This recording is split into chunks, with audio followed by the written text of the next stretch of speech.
கடைசியாக பண்ண வேண்டிய ஒரு விஷயங்களை பற்றி பார்க்க போகிறோம். அதில் குறிப்பாக தீபம்.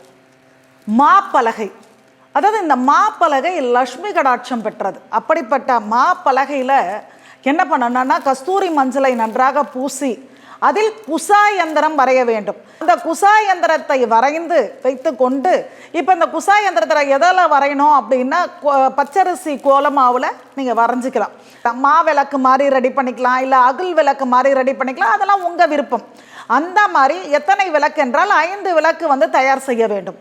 மகாலட்சுமியினுடைய போற்றியை நீங்கள் சொல்லி சொல்லி சொல்லி சொல்லி நீங்கள் பண்ணும்போது அந்த தை மாதத்தின் கடைசி நாளன்று நீங்கள் செய்யக்கூடிய இந்த பூஜையின் தன்மையாகப்பட்டது, அதாவது அது முடியறதுக்குள்ளே இதை செஞ்சிடணும். நாளைக்கு தை முடிய போதுன்னா இன்னைக்கு அந்த பூஜையை நீங்கள் பண்ணினோன்னா ஓராண்டு முழுக்க அந்த தையினுடைய வழி உங்களுக்கு கிடைச்சி வாழ்க்கை வளம் பெறும், நலம் பெறும்.